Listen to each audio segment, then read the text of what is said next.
박연식 교수님 박수로 모시겠습니다.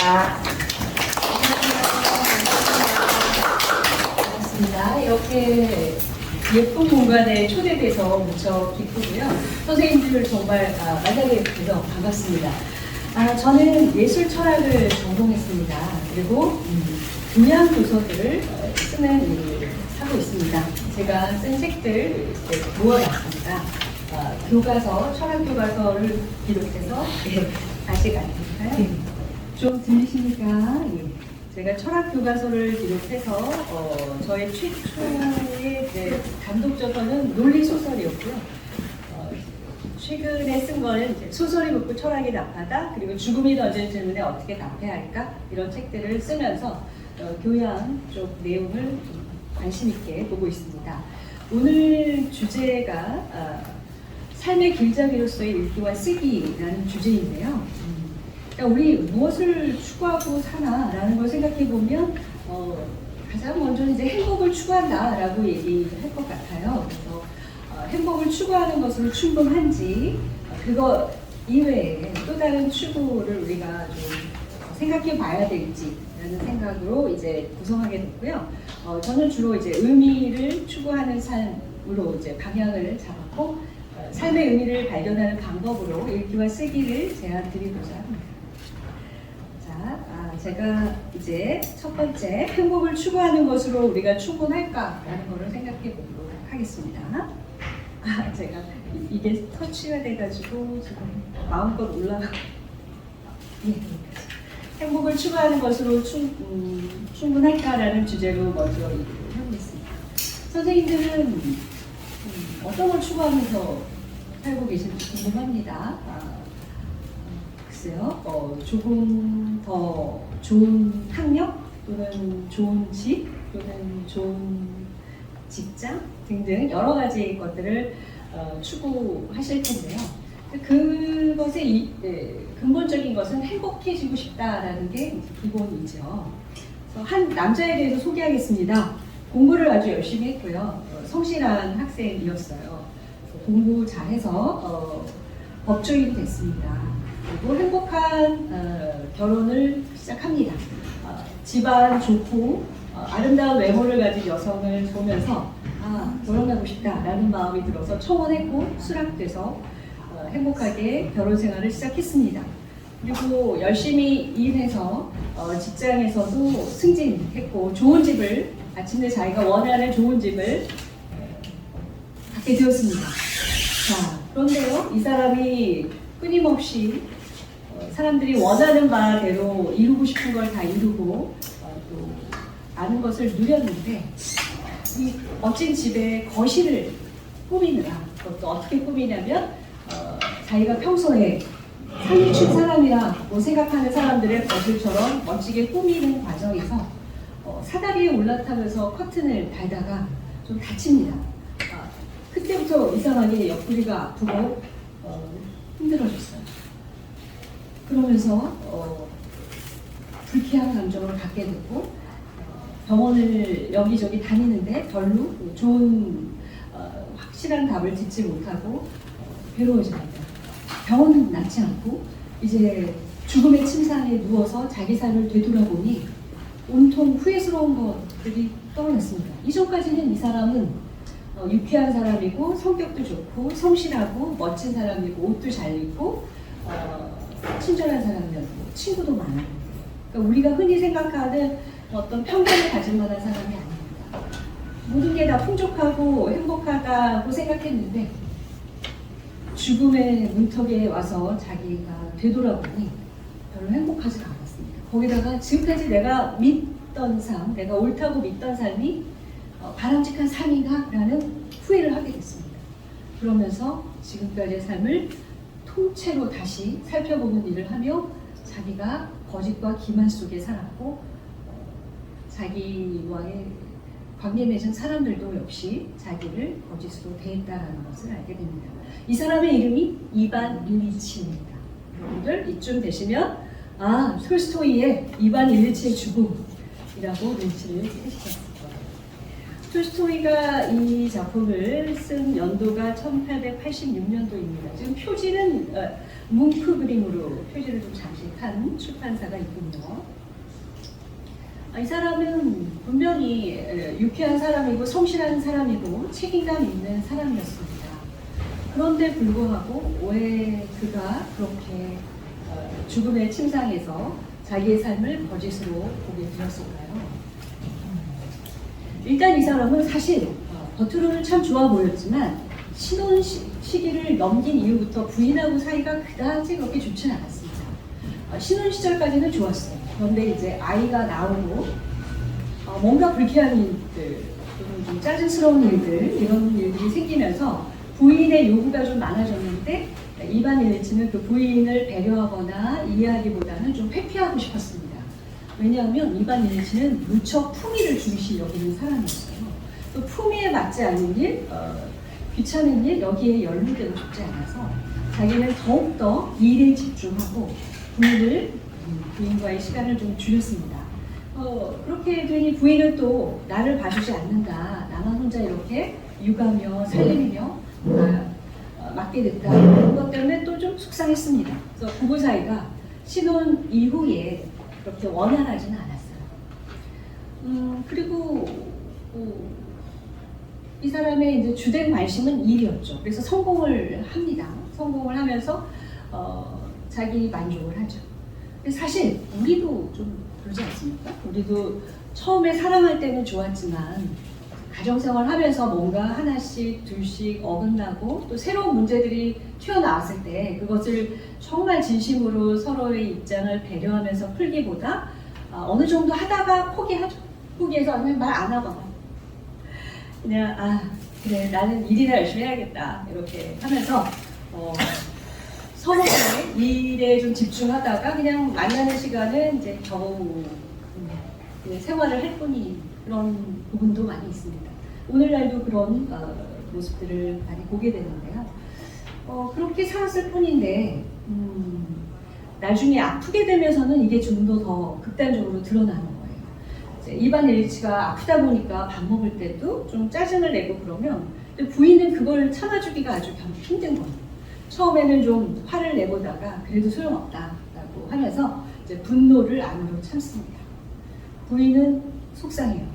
그러면서 자기가 참고 있는 거에 대해서 자기의 인내심을 스스로 칭찬하고 그리고 자기가 이렇게 참아야 하는 이 상황을 오히려 좀 스스로 분노했습니다. 더욱더 분노했습니다. 근데 이반 일리치가 그걸 알아요. 지금 부인이 애써서 참고 있구나. 이렇게 생각하고 이렇게 생각하고 이제 부인과의 관계에서 부인이 지금 나를 굉장히 싫어하는데 참고 있는구나 이렇게 알고 있습니다.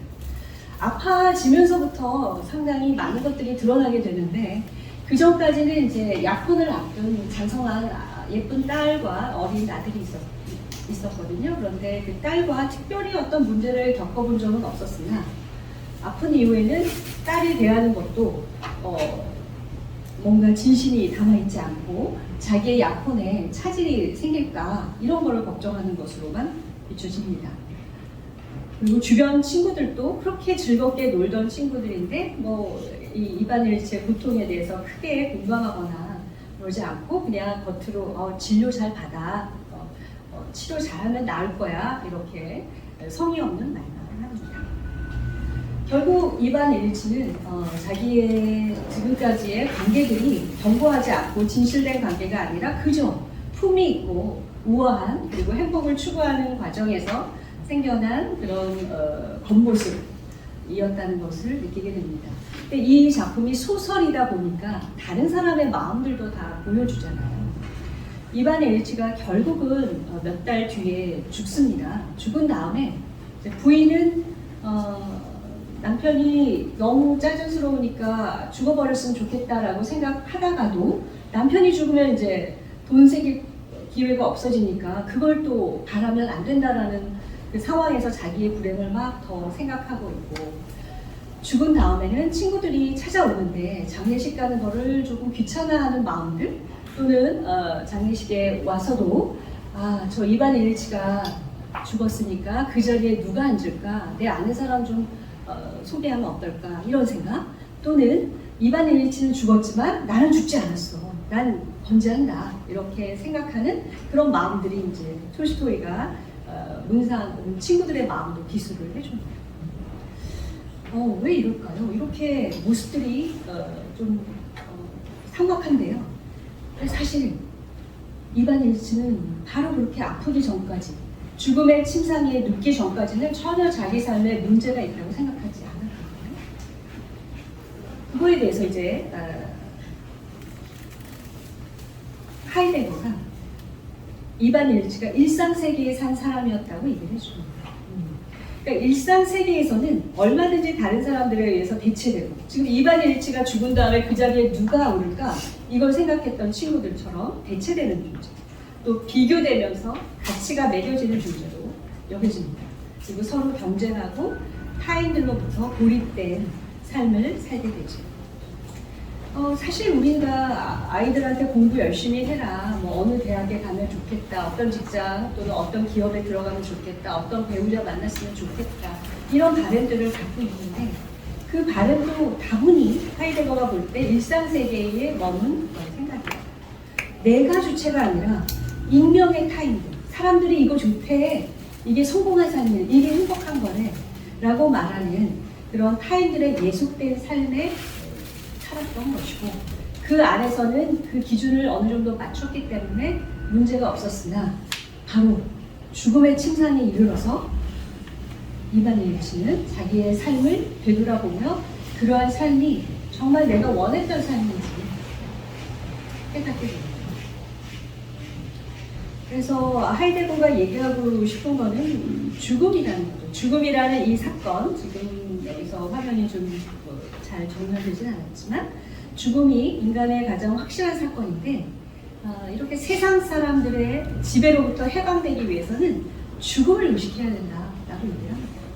그러니까 이반 일치가 죽음의 침상에서 자신의 삶을 되돌아보았듯이, 하이데거는 우리로 하여금 세간의 가치에 따라 사는 그런 수동적 삶이 아니라 자신의 삶을 주체적으로 살기 위해서 우리가 죽어가는 존재임을, 아주 가장 확실한 사건으로서의 죽음을 의식해야 된다라고 말해주고 있습니다. 정말 솔직하게 우리는 어제보다 오늘 나의 죽음에 하루 더 다가갔죠. 우리는 알 수 없는 언제 죽지만 어제보다 오늘 죽음에 다가갔습니다. 그리고 우리는 언젠가 맞이할 죽음을 피할 수가 없습니다. 자, 죽음에 대한 얘기하면 여러분들 불쾌하실 수 있습니다. 나의 죽음 생각하면 불쾌하고 두렵고, 그래서 떠올리려 하지 않죠. 그렇지만 죽음을 아주 칭찬한 사람이 있습니다. 죽음에 대해서 여기 스티브 잡스가 스탠포드 대학에서 졸업식 축사한 것이 아주 유명한데요. 유튜브에서 언제든 보실 수 있습니다. 죽음은 삶이 만든 최고의 발명품이다 라고 말을 하는 거죠. 그러니까 죽음에 대해서 그걸 회피하고 피할 것이 아니라, 우리가 적극적으로 이 죽음을 의식하면 바로 내가 원하는 삶을 살 수 있다라고 말을 해주는 거죠. 스티브 잡스는 17살 때 탈무드에서 만약 매일매일 오늘이 마지막 날이라고 생각하며 산다면 언젠가는 분명히 올바른 길로 나아갈 수 있을 것이다 라는 글귀를 읽었어요. 그리고 나서 17살 때부터 그 후 계속 이 스피치를 하던 시점까지 33년 동안 매일 거울을 보면서 오늘이 내 인생의 마지막 날일지라도 지금 내가 하려는 일을 할까? 라고 묻는 그런 습관을 들였다고 합니다. 사실 저는 오늘도 물어봤죠. 오늘 내 마지막 날이면 난 송기적 문화도서관, 한 번도 가보지 않은 그 도서관을 찾아서 강연을 할 것인가? 할 것인가? 저에게 있어서 다른 많은 일상들도 있지만 저에게 이런 기회가 주어지고, 또 선생님들을 이렇게 직접 얼굴 마주하면서 만날 수 있는 기회가 있다면 정말 이 일은 제가 죽음의 그날이라도 하리라는 확신이 있습니다. 이런 확신은 어디서 나오느냐? 바로 나의 정체성과 관련된 것 같아요. 그러니까 선생님들께서도 이 물음을 되새기시면서 뭔가의 일에 앞서서 이 일이 나에게 정말 중요한 일인가, 이걸 물을 수 있고, 그 일에 그만큼 중요하다면 더 정말 진심을 다해, 열성을 다해 할 수 있을 것이다 라는 라는 생각이 듭니다. 자, 제가 지금 이반 옐리치 얘기를 하면서 그가 남들이 추구하는 세상 사람들의 기준에 맞는 삶을 살아오면서 행복을 추구하고 만족하며 살았지만 죽음의 침상에 이르러서는 그가 지금까지의 삶이 거짓이고 기만이고 헛살았다라는 것을 깨달았다. 근데 바로 이렇게 죽음의 의식, 그분은 좀 안타깝게도 죽음의 침상이었지만 우리는 아직 건강하지만 죽음을 늘 생각한다는 것이 우리의 삶을 단순히 세상 사람들이 원하는 행복 추구가 아니라 또 다른 것을 추구할 수 있게 하지 않을까라는 생각을 하게 됐습니다. 저도 한마디 하고 싶었어요. 제가 죽음이 던진 질문에 어떻게 답해야 할까라는 책을 몇 년에 걸쳐서 쓰면서 제가 학교에 있다 보니까 글을 쓸 시간은 많지 않습니다. 그래서 시간을 쪼개서 몇 년에 걸쳐서 쓰면서요. 사실 쓰다가 이거 쓰기 전에 내가 죽을 수도 있어 이런 생각이 들 정도로 힘들기도 했었는데 의외로 책을 쓴 다음에 죽음이 두렵지 않더라고요. 사실 저는 이제 죽음을 가까이 했던 사람이죠. 양부모님 다 이제 세상을 뜨셨고 또 사랑하는 가족들 그리고 저를 이렇게 현재 있게끔 해준 선생님까지도 다 돌아가셨는데 그것들 다 지나면서 죽음에 대해서 무척 두려움도 많았는데 이 책을 다 쓴 다음에는 죽음이 그다지 두렵지가 않았습니다. 죽음은 삶의 끝에 오는 것이 아니라 의미 있는 삶을 삶으로 의미 있는 삶에 다가가게 하는 뮤즈라는 생각이 들어서 죽음은 삶의 뮤즈다라는 생각을 제가 하게 됐고요. 죽음을 의식하는 것은 내가 빨리 죽어버리기 위해서가 아니라 빛나는 삶의 순간을 포착하기 위한 마법으로서 죽음을 생각하게 됐습니다. 그리고 이제 실질적인 죽음이 다가오게 된다면 이제 고통이 수반될 것이고 많은 문제들이 수반될 텐데 거기에 대한 두려움 때문에 우리가 대체로 다 두려워하는 거 아니겠습니까? 그런 문제에 있어서조차 그 순간순간에 충실히 맞이할 수 있겠다라는 어떤 위로를 갖게 되었습니다. 이제 죽음에 대한 얘기 좀 드렸고요. 결국 제가 드리고 싶은 얘기는 세상 사람들이 원하는 행복을 추구하는 것으로는 충분하지 않다라는 얘기를 하면서 그럼 무엇을 추구해야 되느냐라고 말하는 그 부분에 있어서 먼저 행복 추구의 역설을 또 말씀드리고 싶습니다.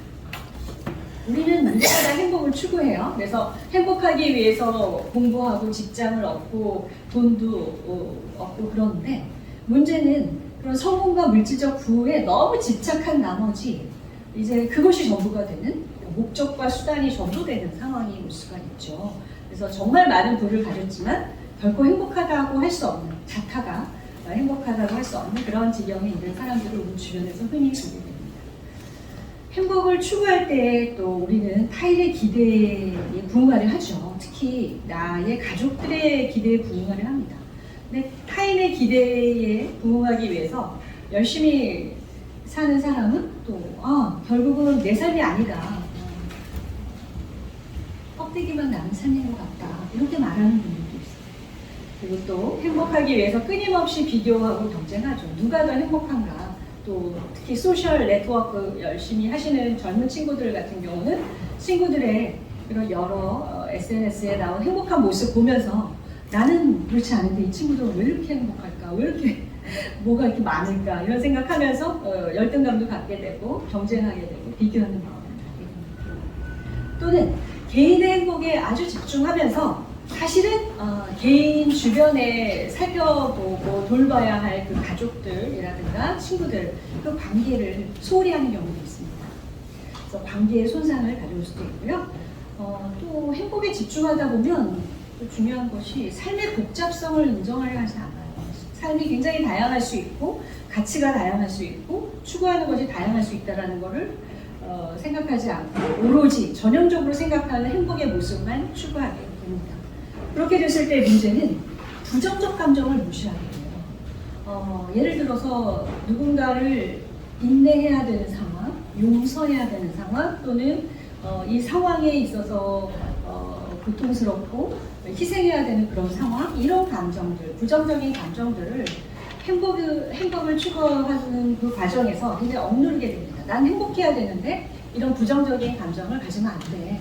우울하면 안 돼. 슬프면 안 돼. 고독하면 안 돼. 이런 식으로 우리 안에 자연스럽게 일어나는 부정적 감정을 또 무시하는 그런 문제들이 있습니다. 그래서 행복 추구를 너무 집중하게 되면, 삶의 목표로 삼게 되면 오히려 행복으로부터 멀어지는 그런 경우가 있습니다. 이런 생각을 하고 있을 때 마침 존 스튜어트 밀의 아주 마음에 드는 구절을 만나게 됐습니다. 그래서 선생님들과 함께 나누고 싶습니다. 자서전에 쓴 글이에요. 자신의 행복이 아닌 다른 사람의 행복에, 인류의 진보에, 심지어는 수단으로서가 아니라 이상적인 목적으로서 예술 그 자체를 추구하는 행위에 전력을 다한 사람들만이 행복하다. 그러니까 내 행복, 그래서는 안 된다는 거예요. 행복은 행복 아닌 다른 것을 추구하는 과정에서 발견하는 것이다. 그러니까 여러분들이 정말 행복해지고 싶다면 여러분 자신의 행복이 아니라 다른 사람의 행복에 기여해보세요. 그리고 예술을 할 때도 뭔가 수단으로서 학점을 받기 위해서 남들에게 멋있어 보이려고가 아니라 정말 이거 자체의 이상적인 예술 자체의 목적을 위해서. 학문할 때도 마찬가지죠. 내가 좀 더 높은 지위에 오르기 위해서 공부하는 사람이 아니라 이 학문이 말해주고 있는 그 진실된 그 세계, 탐구의 세계에 대한 관심 자체로 다가가신다면 여러분들은 부산물로서, 목표로서가 아니라 부산물로서 행복을 맞이하게 되실 겁니다. 근데요, 그러고 보니까 인간에 있어서 행복 이외에 무엇을 추구해야 될 것인가 라고 물으면 이제 제가 그것에 배치하는 것으로 의미를 얘기할 텐데요. 사실 동물들도 배부르고 등 따시는 걸 추구합니다. 동물들도 행복을 추구하죠. 또 우리 인간에게 있는 능력 중에 감정 표현을 동물들이 잘 하고 있어요. 그리고 뛰어난 감각을 가지고 있죠. 후각이나 뭐 시각 이런 거는 동물들이 더 뛰어나게 하잖아요. 그리고 동물들끼리도 소통은 늘 잘하고요. 또 재미난 거는 1970년도에 여러 실험에서 그 침팬치 이런 유인원 동물에게 수화를 가르쳐서 인간하고 수화로 대화하는 그런 실험들도 성공했습니다. 그래서 동물들 서로 소통하고 친밀한 감정 느리죠. 또 이제 막강하게 인간과 비교되는 것 중엔 AI나 로봇이 있는데 뭐 사실 학습 능력에서나 모든 능력에서 지적인 능력에서는 우리가 이미 AI하고 상대 안 하려고 하잖아요. 이세돌이 진 이후부터는 바둑도 그렇고 모든 면에서 AI와 로봇이 뛰어나는데, 그리고 언어도 수없이 많은 언어를 즉각 다 통역하고 대화하는데 이들은 없는 게 있어요. 뭐냐면 의미를 추구하지 않아요. 그렇다면 우리 인간들은 의미 때문에 살고 죽고 의미를 위해서 자신을 희생하기도 하는데 동물이나 AI는 어떤 다른 능력에선 더 뛰어날 수 있는데 의미에서는 오로지 인간만이 추구하는 그런 가치다라는 걸 얘기 드리고 싶고요. 그래서 의미에 대한 관심을 가지면서 찾아보니 빅터 프랭클이 이제 그 분야의 우뚝성 학자였습니다. 그래서 빅터 프랭클에 대해서 말씀을 드리고 싶은데, 여기서 죽음의 수용소 읽어보신 분 계십니까? 저 읽었어요. 예, 꽤나 유명한 책이고 여러분들 읽어보셨을 텐데, 일단 이 사람은 죽음의 수용소 체험 이전에도 의미에 대한 관심을 가지고 있었습니다. 그래서 이른 나이에, 젊은 나이에 사람들의 질병의 원인을 심리적 원인, 신체적 원인에 국한하지 않고 어떤 정신적, 영적 차원의, 철학적 차원의 원인을 깨닫게 됐어요. 그리고 청소년들 상담이라든가 뭐 이런 센터에서 작업을 하면서 아이들이 그런 문제로 자살 충동을 많이 겪는다는 것을 또 봤습니다. 그러면서 이 사람이 바꿀 수 없는 운명의 직면에서 고통을 겪어낼 능력, 의미 있게 사는 것에 대한 인식, 의미의 욕구, 이런 것들을 새롭게 발굴합니다. 근데 그 이전의 심리학자들이나 철학자들 안에서는 이렇게 의미가 중요한 주제가 아니었습니다. 심지어 프로이트는 의미에 대해서 묻는 거는 그건 병에 걸리는 가능성이 높다. 왜? 의미와 가치에 대해서 답해줄 객관적인 것은 없기 때문에 의미를 물어보는 순간 얘는 우울증과 질병에 걸릴 확률이 높다. 이렇게 얘기를 한 적이 있습니다. 그래서 지금 빅터 프랭클 이전에는 의미에 대한 관심이 그리 높지 않았다라는 걸 말씀드리고요. 강제 수용소 들어가기 전에 이 사람 3년간 강제 수용소 감금되는데 들어가기 전에 영혼을 치유하는 의사 원고를 이미 완성했습니다. 출판은 안 됐고 원고 상태를 가지고 있었고요. 수용될 때 가족들, 뭐 부인과 주변 가족들이 다 수용소 들어갈 때 이 사람은 원고를 들고 갔는데 결국은 분실했어요. 그 수용소 안에서 자기 것이라는 걸 갖는다는 건 사치일 수 있겠죠. 원고를 분실하고 이 사람은 정말 극단적인 좌절까지 겪게 됐지만 마지막 수용소, 45년도의 마지막 수용소에서 10병을 심하게 앓은 후 나 여기서 그냥 죽을 수는 없고 내가 분실한 그 원고에 대해서 다시 한번 완성해보겠다 하면서 집필합니다. 그래서 마지막 수용소에서 집필을 다시 시작했고 45년도에 이제 수용소 생활이 마무리된 다음 46년도에는 자기의 경험, 인간의 자유, 존엄성, 책임에 치료적 효능이 있다는 것을 발견하고 의미의 의지를 강조한 그럼에도 불구하고 삶은 살만함이라고 말할 수 있다. 한 심리학자의 강제 수용소 체험에서 이런 책을 출간합니다. 우리는 이제 번역이 죽음의 수용소이지만 원제는 그럼에도 불구하고 삶은 살만하다는 것이 정말 이 사람이 얘기하고자 했던 바입니다. 자, 일단 빅터 프랭클은 수용소 체험 이전에도 우리에게 중요한 가치로서 생존 욕구로서의 의미를 찾아냈고 수용소를 겪으면서 정말 눈으로 본 거죠.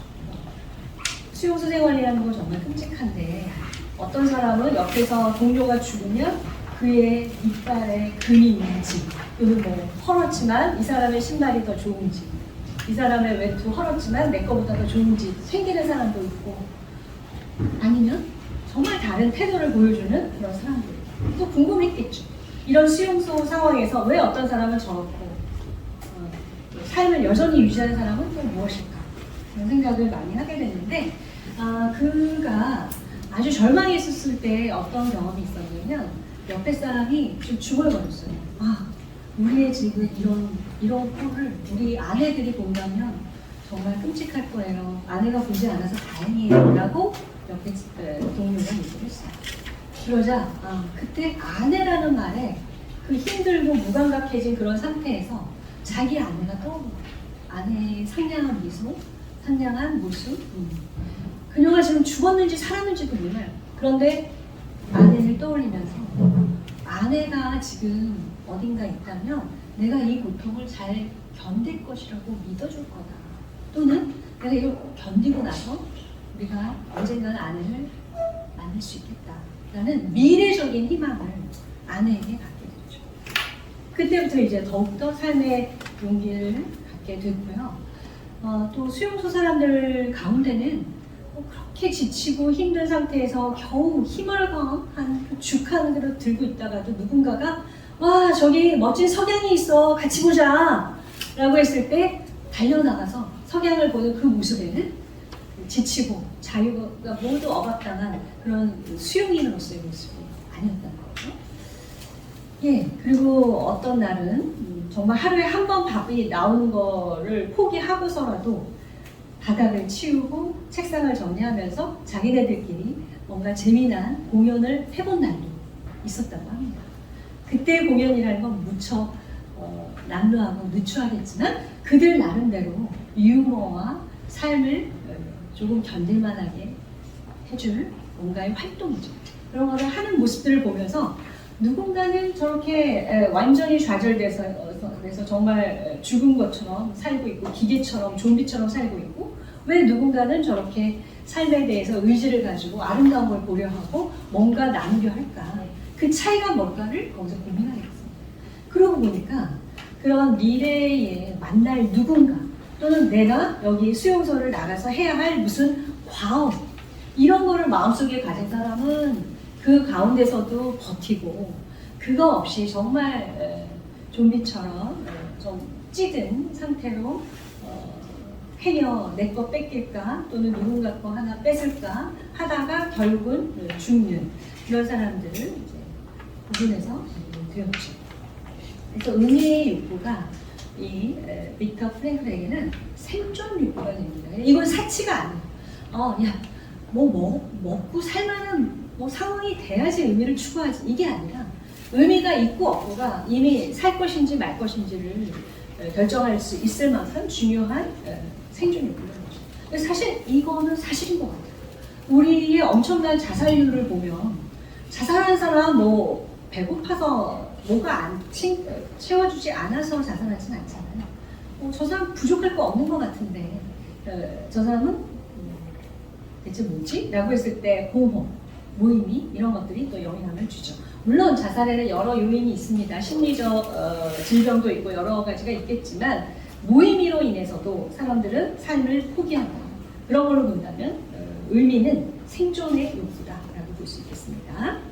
또 이제 제가 심리학사에서 의미를 추구하는 욕구 이것이 상당히 후반부에 나온 거다라는 거 보여드리고요. 프로이트 같은 경우는 이제 기본적인 식욕, 수면욕, 성적인 욕구 이런 신체적 쾌락의 욕구를 중시한 사람이었고 의미 그런 거 묻지 마. 물은 순간에 그것은 우울증에 빠져. 왜?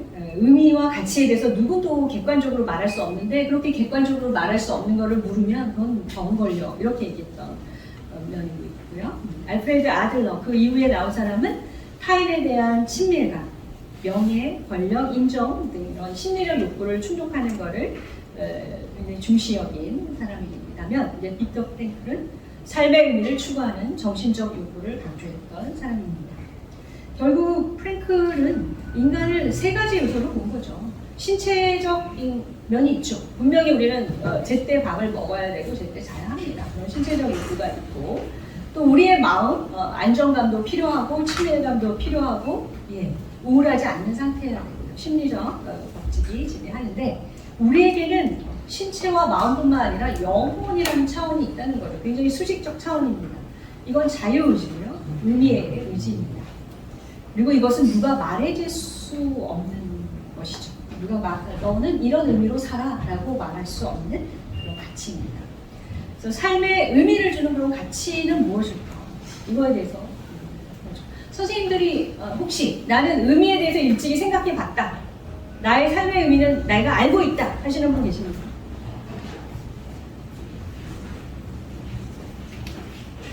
다들 고개를 숙이고 계시네요. 여기 미소를 보여주신 선생님 안녕하세요. 안녕하세요. 웃어주셨는데 그럼 여기 옆으로 가볼까요? 선생님 안녕하세요. 선생님의 삶의 의미는 혹시 삶의 의미를 생각하시면서 지내시는지 궁금합니다. 저는 작은 데서 행복을 느끼고 감사를 느끼는 게 저한테 의미인 것 같아요. 사실 말씀하신 것처럼 죽음이 언제 올지 모르기 때문에 저도 엄청 작은 순간에서 다가오는 그 기쁜 그것에 집중하려고 노력을 하는 것 같습니다. 우리 소확행이라는 말 나왔듯이 많은 부분에서 그렇게 지금 이 순간 무엇이든 작은 거라도 기쁨을 느끼는 것 굉장히 긍정적인 자세죠. 좋습니다. 선생님 한번 여쭤봐도 될까요? 안녕하세요. 안녕하세요. 선생님 삶의 의미에 대해서 고민해 보신 적 있으십니까? 고민은 하는데 약간 아직도 잘 모르겠어요. 근데 그 의미에 대해 고민하는 걸 포기하셨는지 여전히 진행 중이신지 궁금합니다. 계속 진행 중인 것 같아요. 예. 근데 우리가 삶의 의미에 대해서 의미를 찾고 싶은 거잖아요. 그렇죠? 근데 왜 그렇게 고민 많이 하게 될까요? 왜 이렇게 어려울까요? 의미를 찾는 게 왜 이렇게 어려울까요? 그게 하나 질문으로 남는 것 같습니다. 지금 말씀하신 걸 들으니까 그렇습니다. 선생님 아주 표정 밝으신데요. 안녕하세요. 선생님 삶의 의미에 대해서 생각하시는 편이신지요? 하루하루를 소중하게 살아가는 삶. 하루하루를 소중하게 살아가는 거. 비슷하시네요. 그리고 좀 더 일상적인 것 너머의 좀 의미에 대해서 추구하고 계시는 거예요. 근데 여전히 고민이죠. 삶의 의미를 주는 게 뭐냐? 이게 우리 질문이죠.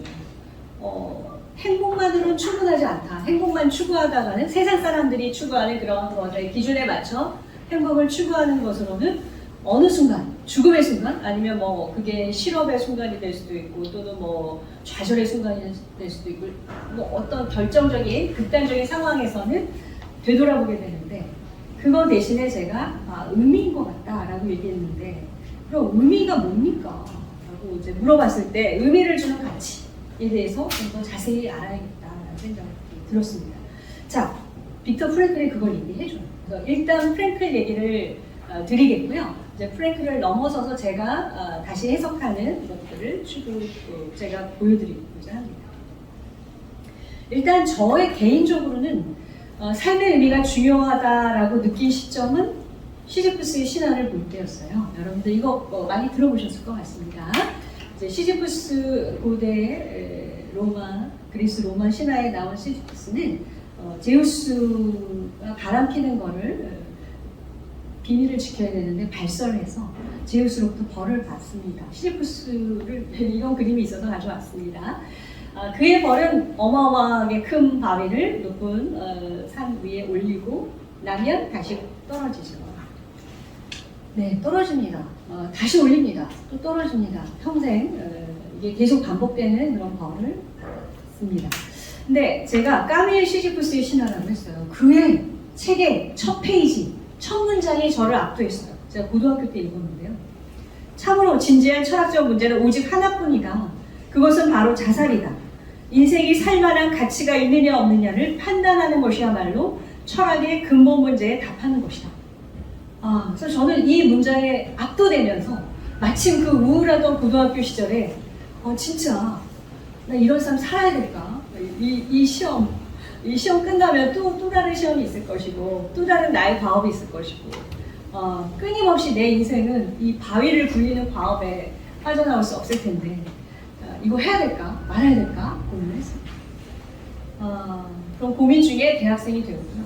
대학교 1학년 때 인생은 살만한 가치가 없다라는 결론을 내리고 아주 어설픈 시도를 해봤습니다. 실패했죠. 진지하지 않았던 것 같습니다. 실패하고 나서 그 다음이 중요했어요. 창밖을 보고 이제 밖으로 나가서 사람들을 보니 저만 이 바위가 있는 줄 알았는데 여기 만나는 모든 사람들 어깨에 어마어마한 바위가 있었겠구나. 그리고 저분들도 또 끊임없이 올리고 있구나. 그리고 떨어지면 또 올리고 있겠구나. 라는 생각을 하게 됐어요. 그러면서 사람들에 대한 연대감 또는 연미? 나 자신도 불쌍하지만 모두가 다 지고 있는 각자의 기독교적으로 십자가로 해도 되겠습니다만 여기서는 이제 바위로 하겠습니다. 각자의 십자가, 각자의 바위 이런 것들이 다 모두에게 있고 우리는 어쨌든 살아가고 있다. 함께 살아가고 있다. 라는 것을 깨달으면서 진짜 삶의 의미 중요하다. 그러면서 제가 아직까지 그 당시까지 의미를 찾은 것은 아니었지만 삶의 의미가 이만큼 중요한 문제고 삶을 중독 문제고 사람들은 어쨌든 살아가고 있다. 그렇다면 내가 뭘 해야 될까? 이런 생각을 하게 됐죠. 이 책에서 보면 까미는 이 시지프스를 불행하게 그리지 않습니다. 행복한 시지프스라고 얘기하고 자기의 그 운명에 대해 저항하는 한 자기의 자신감을 가질 수 있는 그러한 부조리의 위대한 영웅으로서 시지프스를 평가하고 있습니다. 그래서 그 책을 끝까지 읽으면 저 같은 결론을 내리진 않죠. 제가 고등학교 때 읽다 보니까 어설프게 첫 문장에 꽂혀서 그래 살만한 가치 없어 라고 쉽게 결론 내렸는데 이제 까미의 진짜 하고 싶은 얘기는 이러한 부조리한 삶에서 우리는 이 운명에 대해 스스로 저항할 수 있고 그 저항 자체가 위대한 것이며 그리고 우리는 혼자가 아니라 함께 연대할 수 있다라는 것을 강하게 읽어낼 수 있고 그렇다면 저처럼 어설픈 그런 행동은 하지 않았을 것 같습니다. 자, 저에게는 이제 삶의 의미가 중요했던 그 순간은 이 문장을 봤을 때였다라고 말씀을 드리겠고요. 이제 빅터 프랭클이 말하는 의미? 그럼 의미 어디서 찾아야 됩니까? 라고 물은다면 이 세 가지로 답해줘요. 일단은 이 사람이 얘기하는 거를 한번 살펴보겠고요. 죄송합니다. 여기서부터 가겠습니다. 의미를 갖는 세 가지 가치를 얘기합니다. 경험적 가치를 얘기해요. 다른 사람이 창조한 것을 경험함으로써 느끼는 가치라고 얘기합니다. 우리는 아름다운 걸 보면서 와, 내가 이 아름다운 걸 보려고 살아있나 봐 그렇게 느낄 때가 있을 수 있어요. 어떤 경험이 여러분들을 정말 생생하게 살아있는 것처럼 느끼게 할 수 있습니다. 경험적 가치 얘기하고요. 창조적 가치. 자신이 활동을 통해서 실현하는 가치가 있죠. 여러분들이 뭔가 애써서 이룬 것들, 이런 것들이 다 창조적 가치 중에 들어올 수 있겠습니다. 그 태도적 가치가 아주 특이한 가치예요. 경험적 가치나 창조적 가치는 누구라도 다른 맥락에서 얘기할 수 있는데 바로 빅터 프랭클이기 때문에 말할 수 있는 가치가 태도적 가치입니다. 이게 중요해요. 극복할 수 없는 한계 상황에 직면해서 취할 수 있는 태도를 자기가 선택할 수 있다는 거예요. 수용소에서요. 그 유대인 수용소에서 누군가는 그냥 끌려가 개죽음 당합니다. 그러나 누군가는 당당하게 어깨를 펴고 내 비록 지금 이런 부조리함에 의해서 죽음을 당할지언정 나는 비굴하게 죽지 않겠다. 나는 나의 삶에 대해서 최선을 다했고 그래요. 그 자신의 어떤 자부심이 있겠죠. 자기가 굴하지 않는 그런 태도를 가지고 수용소에서 가스실로 가는 사람도 있습니다. 그걸 이제 목격했거든요. 태도적 가치를 얘기합니다. 근데 여기서 중요한 건 뭐냐면 극복할 수 없는 한계 상황에서예요. 그러니까 우리가 함부로 태도적 가치를 가지면 안 되고 이것도 안 되고 저것도 안 되고 모든 것이 안 됐을 때도 자기가 어떤 태도로 이 죽음을 맞이하는지 또는 이 상황을 맞이하는지 이런 면에서 어떤 가치를 부여하는 것이 빅터 프랭클입니다. 그의 책에 보면 젊은 남자인데 암으로 이제 더 이상 희망이 없는 그 상황에서도 그 자신이 뭐 빨리 죽어버리겠다라든가 아니면 뭐 나는 왜 이렇게 불행하냐 이렇게 말하는 게 아니라 이 고통을 스스로 견뎌내면서 그럼에도 자기 삶이 어떻게 완성되는지를 당당하게 맞이하는 그런 모습이 있습니다. 저는 그 죽음이 던진 질문에 어떻게 답해야 할까에서 숨결이 바람될 때라는 책 보면 그 저자가 의사인데 갑자기 이제 말기암에 걸리고 그런 상황에서 부인과 아이를 낳기로 결정하고 자기 아이에게 남겨줄 자기의 이야기를 어떻게 병에 걸렸고 자기는 어떤 삶을 살았고 어떻게 지금 이 병에 싸워가고 있고 그리고 또 언젠가 읽을 내 딸에게 하고 싶은 얘기 그 책에 담는 그런 책을 썼거든요. 그런 거 보면 사실 그런 책 요즘 많지 않습니까? 말기암인데 자기가 어떻게 이 죽음을 맞이하고 있고 어떻게 마음을 가지고 있는지 보여주는 그런 책들 보면 그것이 바로 그들의 태도를 아주 여실히 진실되게 보여주는 그런 책이라는 생각이 듭니다. 세 가지 가치를 얘기합니다. 그래서 경험적 가치, 창조적 가치, 태도적 가치 이렇게 얘기를 하는데 그래서 제가 봤을 때는 그 하나하나를 좀 더 제 의미에서 해석해서 드리고 또 추가적으로 말씀드리고 싶습니다. 경험적 가치는 자신이 좋아하는 작품을 마주했을 때 등골에 소름이 돋을 만큼 감동을 받을 때가 있어요. 자신의 삶이 마치 이 순간을 위해 살았다고 생각할 정도로 충만해질 때가 있습니다. 이 부분 보니까 제가 폴 틸리라는 신학자가 떠오릅니다. 폴 틸리는요, 1차 세계대전에 군목으로 군대 목사로 이제 전쟁에 참여했습니다. 이 사람이 매일매일 봐야 하는 그 끔찍한 참상들 있죠.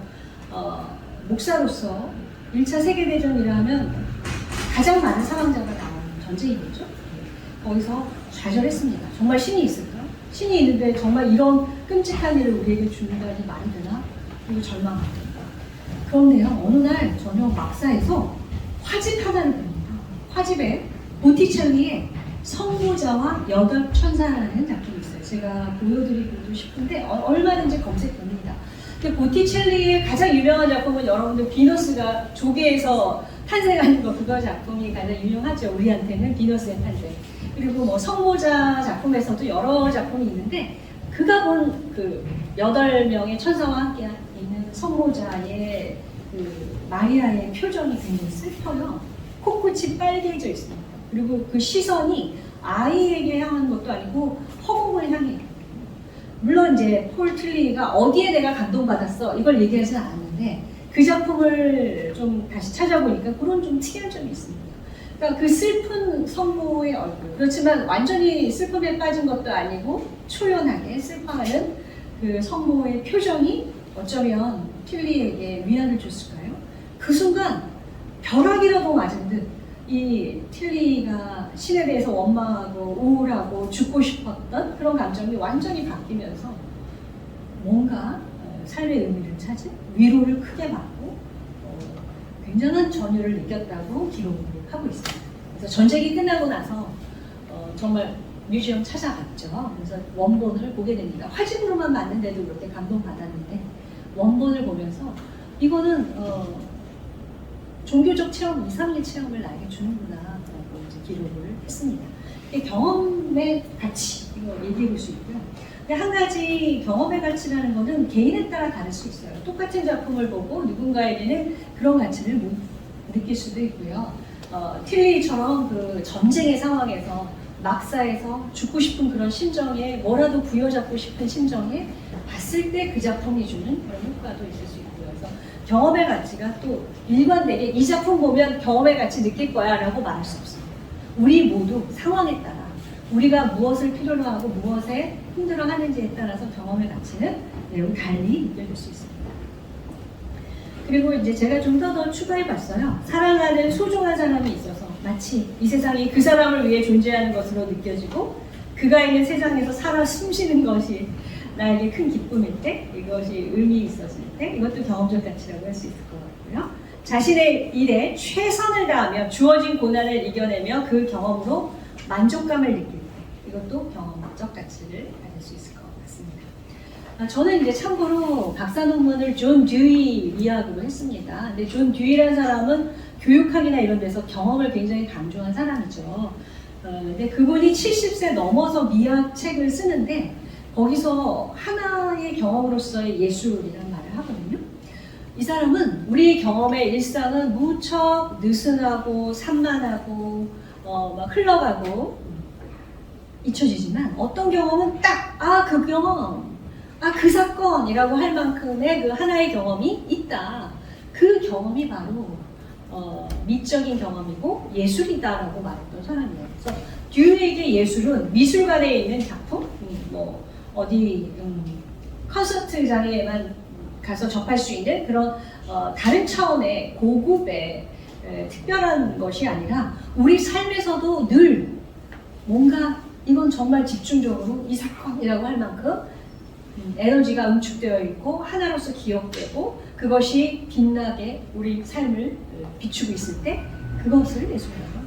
그래서 경험적 가치 이제 빅터 프랭클 얘기했지만 저는 이제 머릿속에서 계속 존 듀이가 말한 하나의 경험으로서의 예술이 이제 연결이 돼요. 그래서 여러분들이 뭔가 정말 이 문제 잘 풀었다 또는 이 사건 내가 잘 해결했다 하면서 여러분들이 굉장히 뿌듯해지고 여러분들의 정체성을 확신할 수 있는 그런 경험들이 있었다면 그것도 경험적 가치라고 저는 확대해서 말씀드리고 싶습니다. 창조적 가치, 이거는 이제 부차적 수단으로서 예술 활동하는 게 아니라 취미로 또는 이번 대회에 나가야 되니까 또는 이거 하나쯤은 해줘야 멋있으니까 이런 부차적 수단으로서 하는 게 아니라 정말 그 자체, 그 작품 자체를 위해서 높은 경지를 추구할 때 창조적 가치를 느낄 수 있습니다. 일과 취미 또는 자녀 양육이나 타인 돌봄 등 일을 통해서 의미를 부여하실 수 있다면 그것도 창조적 가치라고 저는 생각합니다. 여러 선생님들의 삶 속에서 창조적 가치는 예술가가 아니어도 뭔가 특별한 일을 세우는 사람이 아니어도 여러분들 일 안에서 창조적 가치 실현할 수 있다고 저는 확대 해석하고 싶습니다. 그리고 자신에게 주어진 구체적인 일에 책임감을 자각하고 능동적으로 대하는. 그러니까 똑같은 일을 해도 이건 시키는 거니까 해, 또는 이건 돈 벌어야 되니까 해가 아니라 이 일 자체의 소중함을 간직하면서 하는 것. 창조적 가치라고 생각합니다. 제가 나중에 말씀드리겠지만 그 생게슈페리가 인간의 대지라는 에세이를 쓰죠. 거기에 나오는 인물들은 다 생게슈페리의 지인들입니다. 그 중에 자기가 좀 알고 있는 정원사, 죽어가는 정원사가 자기 정원에 대해서 죽어가면서도 자기가 얼마나 그 나무와 꽃들에 대한 책임감을 강하게 가지면서 그 일을 사랑하는지를 글에 쓰거든요. 그랬을 때 저는 단순히 고용된 정원사로서 일을 한 게 아니라 자기의 창조적 가치를 위해서 일한 정원사라고 생각이 듭니다. 그래서 일을 해내고 안 해내고의 문제가 아니라 어떤 태도로 일을 하느냐에 따라서 창조적 가치를 얘기해 줄 수가 있습니다. 그리고 자신의 시간과 노력을 들일 만한 가치 있는 일을 함으로써 사회에 공헌하고 있다는 자긍심을 가질 때도 역시 창조적 가치라고 생각합니다. 여러 선생님들은 또 뭐 봉사도 하실 거고 사회적 활동을 하실 거예요. 그 안에서 이거 단순히 점수를 위해서가 아니라 여러분들에게 자긍심을 주는 어떤 일을 한다면 창조적 가치가 있습니다.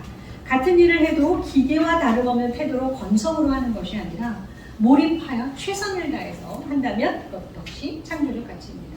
그러니까 수험 공부도 마찬가지겠죠. 수험 공부도 정말 이거 해야지 학원 선생님한테 혼나지 않으니까 한다면 그거는 창조적 가치가 아니고 그 문제를 풀어가면서 발견도 하고 진심으로 그 답에 대해서 호기심을 가지고 멋지게 풀어냈을 때 그때는 창조적 가치를 갖는다고 할 수 있겠습니다.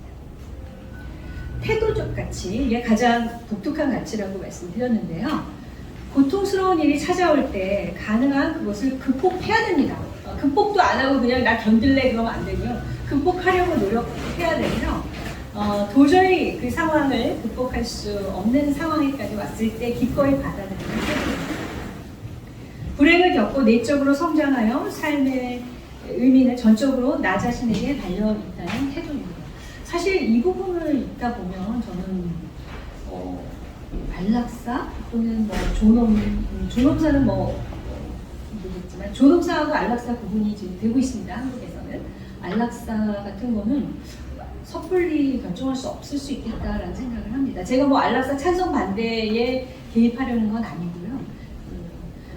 엘리자베스 퀴블러 로스라는 그 죽음과 죽어감을 쓰는 유명한 죽음 연구가는 마지막 9년인가를 굉장히 힘든 상태에서 혼자 아프다가 죽었거든요.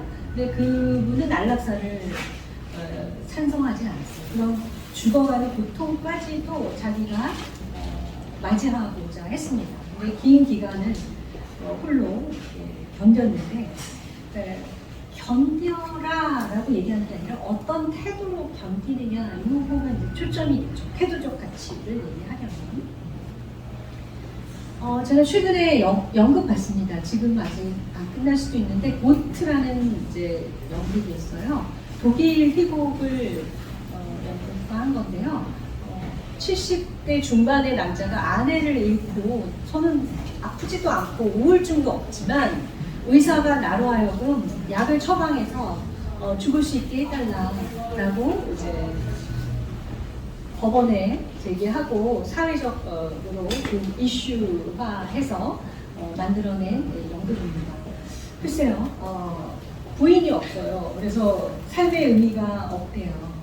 살아갈 이유가 없다고 합니다. 그리고 충분히 자기 손자들과 자녀들하고도 논의를 했다고 하면서 그 연극의 재미난 점은 결론을 내리지 않아요. 의사협회 대표가 그건 해줄 수 없다. 그건 의료인의 윤리에 반하는 거다라고 얘기하고 또 신부님이 나와서 또 얘기하고 또 그 남자를 대변하는 변호사는 왜 우리가 구태여 의미 없이 살아야 되느냐라는 얘기를 하는데 사실 이미 캐나다나 일부 국가에서는 병 없는 젊은 사람의 안락사도 허용을 한 곳이 있습니다. 드물지만 있습니다. 그 연극은 결론을 내리지 않고 QR코드를 줍니다. 그래서 관객들한테 어느 편을 들 거냐라고 했는데 제가 본 나는 관객들이 약 주면 안 된다라고 이제 결론을 내렸어요. 근데 저는 참여하지 못했어요. 왜냐하면 둘 다 이해가 되거든요. 의사가 약을 처방하는 것에 찬성도 하고 싶고 반대도 하고 싶어서 결정을 못한 소수 기권자에 제가 들어가 있었는데 그런 문제를 생각해 본다면 의미가 없어서 죽는 거죠. 그 사람은 아파서 죽는 게 아니라 그런 분들에게는 의미에 대해서 조금 더 얘기를 나눌 시간이 필요하지 않을까라는 생각을 했습니다.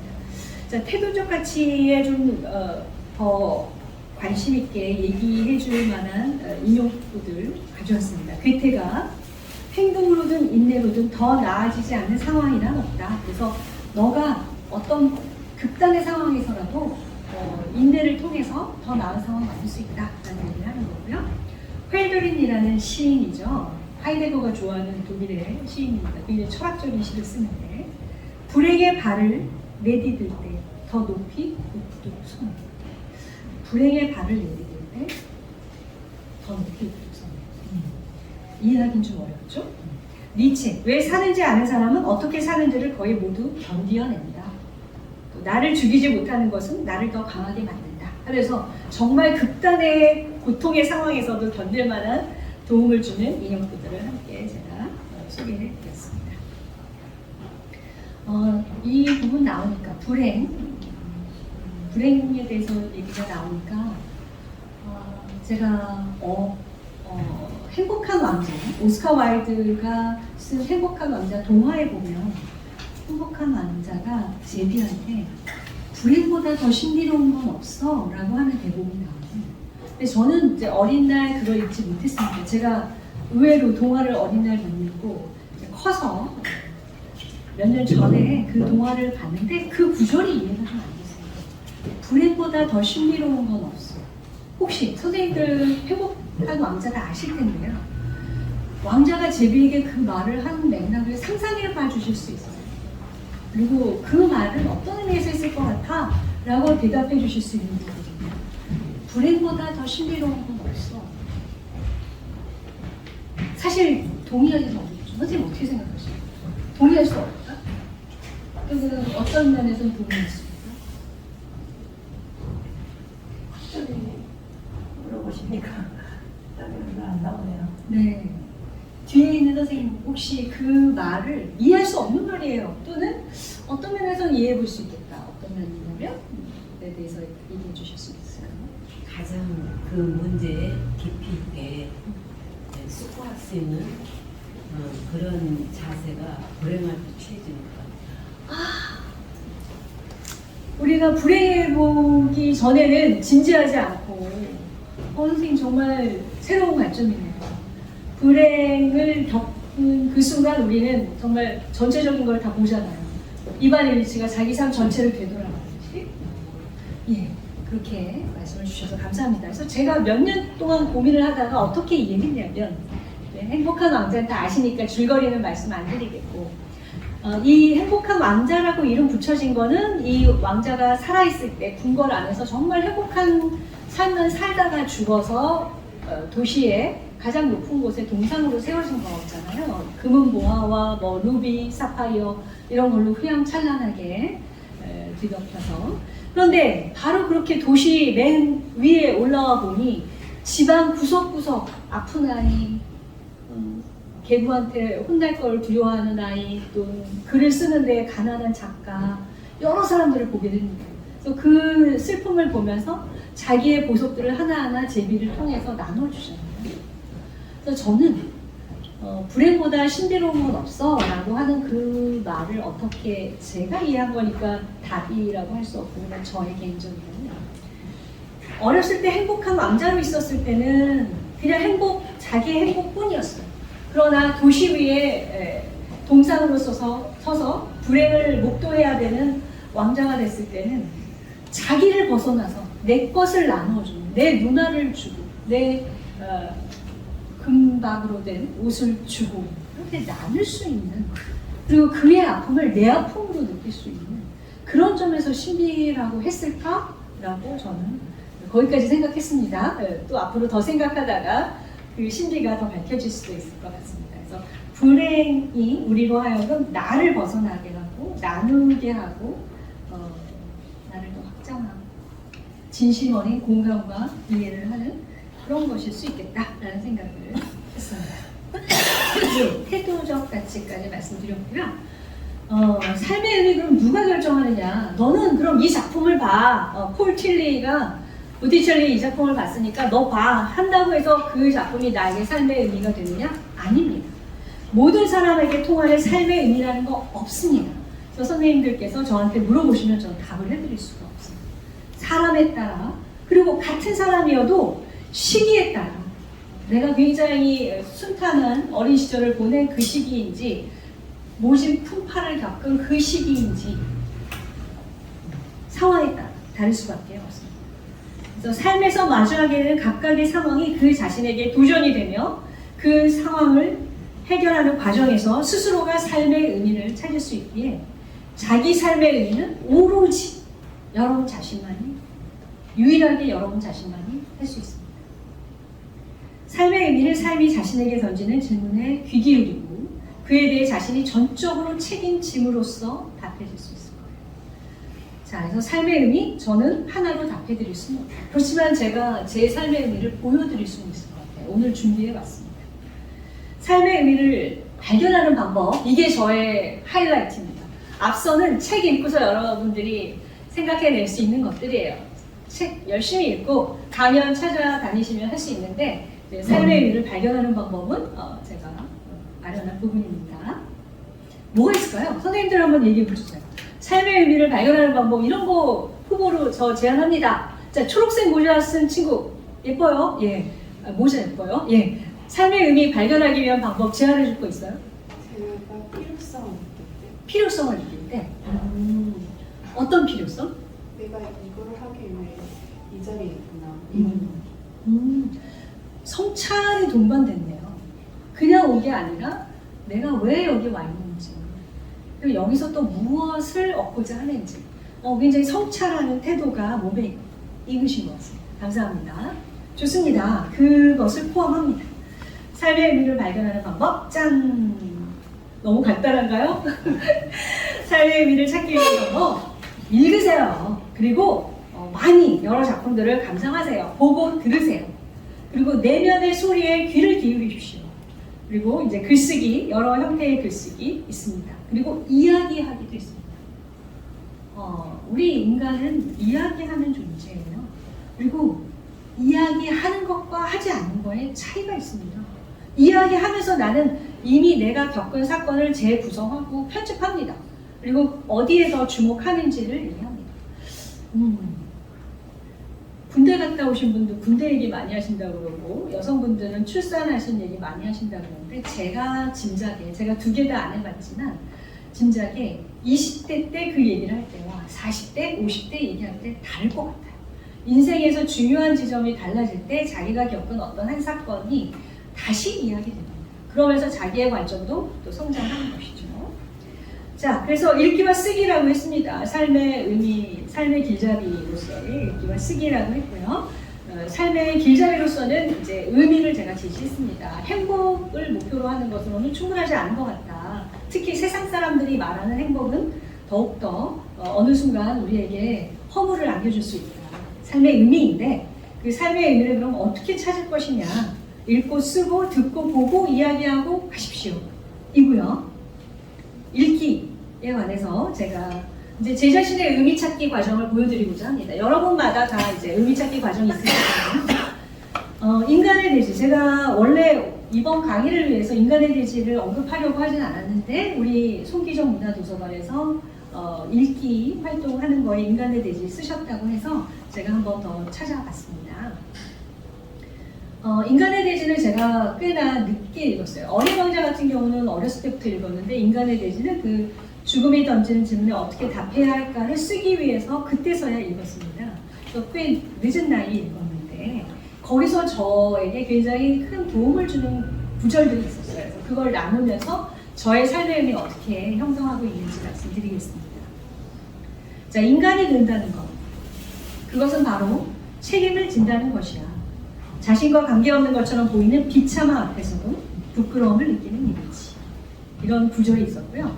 무엇을 위해 살아갈 것인가? 사람과 사람을 이어주는 책임감.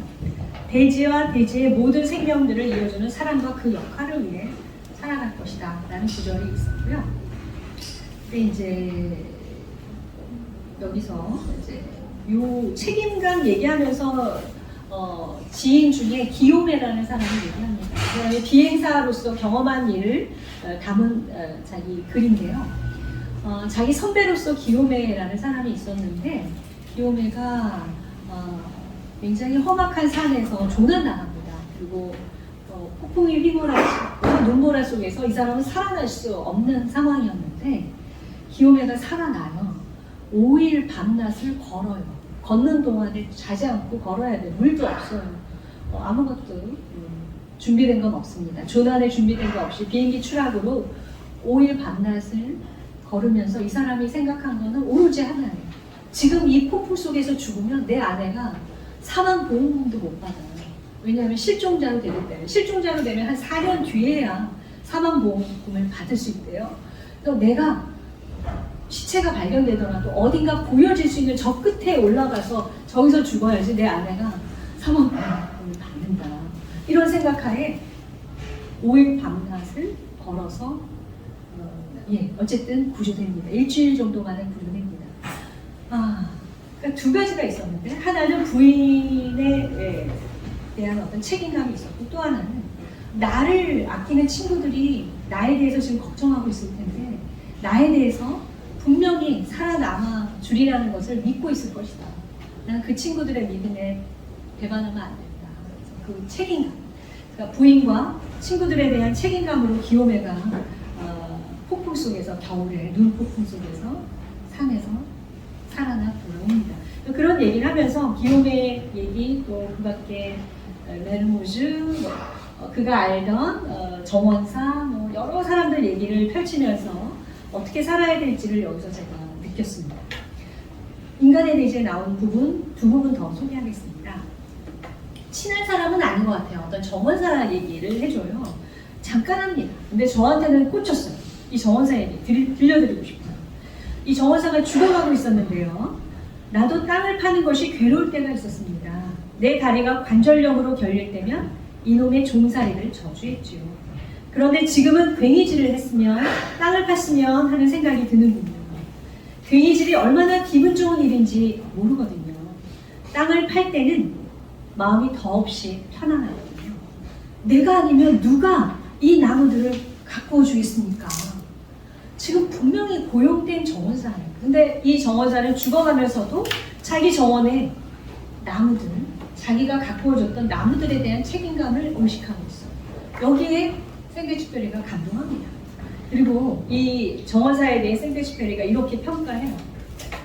정원사 그는 대간 중인 행성을 남겨둔 것이다. 그는 모든 대지와 대지의 모든 나무들과 사랑으로 엮여 있었다. 그는 관대한 자요 아낌없이 주는 자였으며 진정 위대한 영주였다. 창조의 이름으로 죽음을 마주하여 싸울 때 이 사람이야말로 기요메와 마찬가지로 용감한 사람이었다 라고 평가합니다. 기요메는 아까 말씀드렸던 일주일 만에 눈폭풍 속에서 이제 조난에서 구조된 친구였는데 이 정원사를 이렇게 평가합니다. 그러니까 결국 아주 사소한 누군가의 정원을 돌보던 정원사였지만 그 나무들에 대한 애정을 담은 책임감이 이 사람을 이렇게 위대한 사람으로 생데쥐페리에 의해서 전해지고 있습니다. 자, 그리고 이 책의 마지막 구절이 하나 저한테 좀 걸렸어요. 그 구절도 하나 소개해드리겠습니다.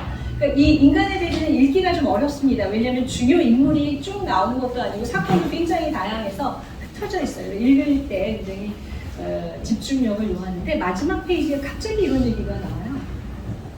이 사람이 이제 낡은 기차를 탔어요. 3등 칸 정도. 가난한 사람들이 많이 타 있는 데를 탔습니다. 나는 어느 부부의 맞은편에 앉아 자고 있는 아이 얼굴을 보았다. 아, 얼마나 사랑스러운 얼굴인가. 이 부부한테 일종의 황금 열매가 태어난 것이다. 아이는 음악가의 얼굴, 어린 모차르트, 생명의 아름다운 약속이다. 보호받고 감싸주고 수양만 쌓는다면 무엇인들 못될 것인가. 정원에 새로운 품종의 장미가 피어나면 정원사들은 모두 감격하고 그 장미를 따로 두어 가꾸고 잘 보살핀다. 그러나 사람을 위한 정원사는 없다. 어린 모차르트도 다른 아이들처럼 판박이 기계가 될 것이다. 나를 괴롭히는 것은 정원사의 관점이다. 나를 괴롭히는 것은 사람들 속에서 모차르트가 살해당하는 것이다. 오로지 정신만이 진흙 위에 불어넣어져 인간을 창조했습니다.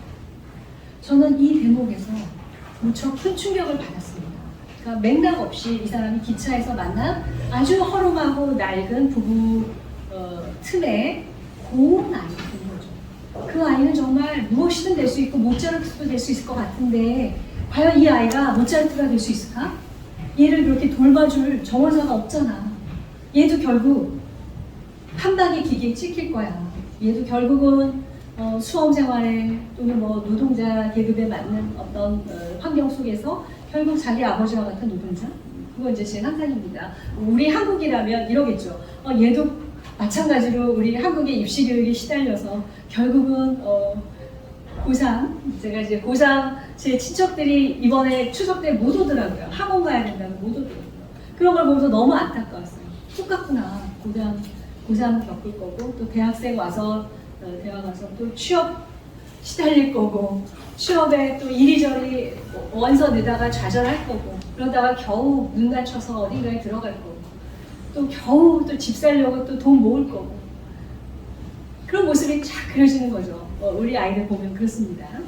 자, 여기서 이제 제가 드리고 싶은 얘기는 우리 안에 실은 모차르트가 있다는 거예요. 지금 중요한 건 그겁니다. 여러분 안에 모차르트가 있고요.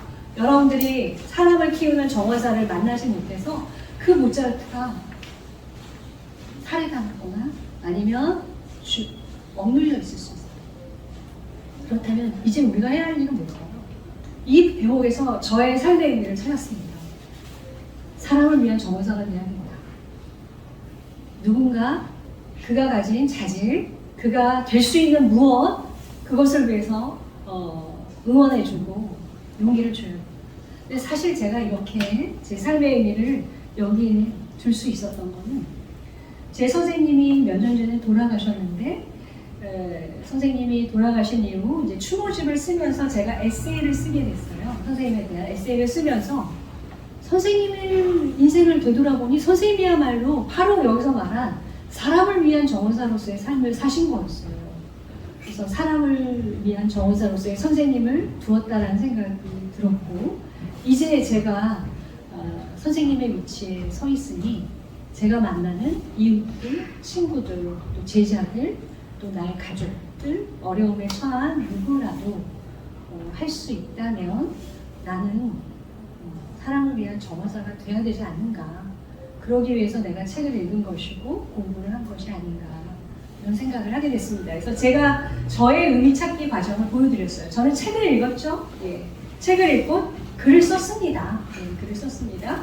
그리고 책에서 의미를 찾고 나의 처지에 맞는 글귀에 나의 의미를 부여했습니다. 제가 이렇게 구체적으로 보여드리는 것은 선생님들도 그런 방식 있을 수 있다라는 걸 보여드리고자 하겠습니다. 자, 다음은 이제 책 읽기에 이어서 작품 보기 말씀드릴게요. 여러 작품이 있지만 원더풀 라이프를 꼽았습니다. 고레에다 히로카즈의 초기 작품이에요.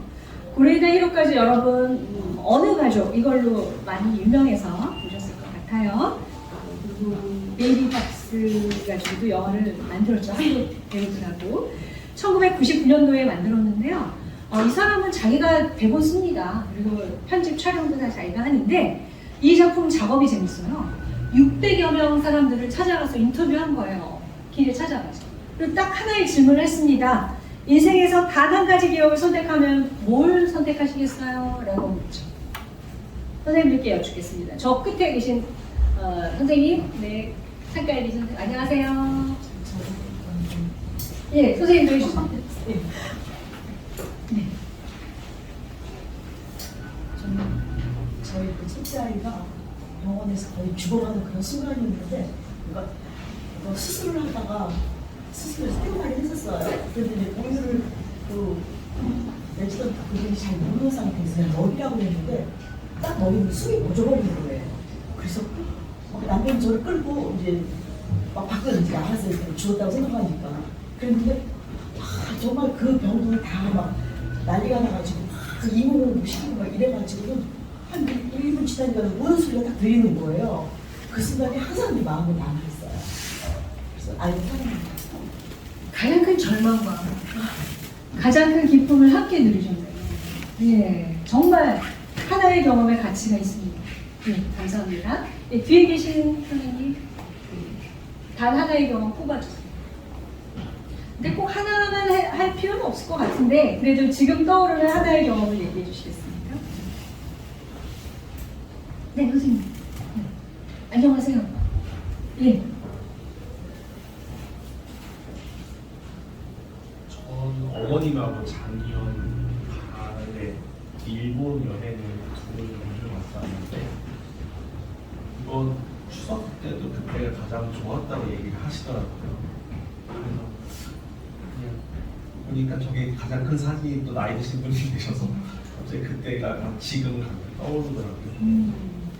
아들로서 어머니께 뭔가 해드린 그런 뿌듯함이 그 경험의 감정인 것 같아요. 네, 감사합니다. 굉장히 많은 사람을 인터뷰했고요. 여기 있는 분들이 실제 그분들이 영화에 출연했습니다. 그러니까 몇 분을 선정해서 배우들하고 섞어서 이렇게 출연했습니다. 이 영화의 설정이 재밌어요. 일단 첫 장면은 어떤 폐교 같은데 사람들이 들어옵니다. 안개 꾸미는 사이에. 이 사람들은 죽은 거고요. 월요일 날 도착해서 각각의 방과 담당자 직원이 배정되면서 인생에서 기억하고 싶은 단 하나의 기억을 얘기하라고 해요. 수요일까지 생각해서 수요일에 이제 다 얘기를 하면 그때부터 작품으로 만들어줘요. 그리고서 토요일 날 모두가 앉아있는 상영관에 자기가 고른 그 한순간을 촬영한, 그러니까 재현을 하는 거죠. 그걸 보면서 이제 죽음의 상태에 이른다라는 설정입니다. 일단은 제가 고레이다 히로카즈가 되게 죽음에 대해서 긍정적으로 보고 있구나. 왜냐하면 내가 선택하는 하나의 경험으로 나는 이 기억을 영원히 간직한 채 죽는 거로 설정한 거잖아요. 그러니까 지옥도 없고 천국도 없고 뭐 벌 받는 것도 없고 뭐 완전한 무도 아니고 내가 원하는 하나의 그 기억을 간직하는 것으로 죽음을 설정했다는 것이 재밌고요. 그리고 결국은 그 기억을 설정한 배경에는 그 사람의 정체성이 들어있죠. 그래서 자기를 이해할 수 있는 기회를 줄 수 있다는 거 같습니다. 이 표정 좋은 할머니는 정말 표정 좋죠. 자기가 어렸을 때 유치원에서 오빠가 사준 빨간 원피스를 입고 노래 불렀던 경험을 얘기해요. 그러면서 그 자기 오빠와의 행복했던 추억을 얘기합니다. 정말 표정 안에서도 그 순수한 모습이 드러나고 있죠. 근데 사실 여기에 선택 못하는 분도 있어요. 근데 영화상의 설정은 선택을 못하면 그 직원이 되는 거예요. 이 학교 같은, 폐교 같은 데서 직원이 되는 건데 어쨌든 영화를 보고서 여기서 하나 던질 수 있는 건 뭐예요? 인생에서 단 한 가지 기억을 선택한다면 이라는 질문이잖아요. 이 질문을 스스로에게 물어보고 그 질문에 대해서 답해보는 거예요. 그리고 이 영화 속에 드러난 인물들이 어떻게 답하고 있으며 그 경험에 대해서 어떻게 또 그려내고 있는지 보는 것을 우리가 내 삶의 의미를 찾는 데 도움받을 수가 있습니다. 그 밖에는 내 안의 목소리 듣기가 있습니다. 삶의 의미를 추구하는 데 있어서 인간을 주도적으로 이끌고 안내하는 것은 양심이죠. 양심은 의미를 발견하고 의미를 감지하는 수단입니다. 오직 양심의 각성에 의해서만 우리는 어떤 공허를 극복할 수 있습니다. 이제 빅터 프랭클이 말한 이 부분을 가지고 제가 가져왔고요. 양심에 관해서 얘기한다면 다양한 양심이 있을 수 있지만 소크라테스 같은 경우는 자기 안에 다이몬의 소리를 따른다고 얘기하거든요.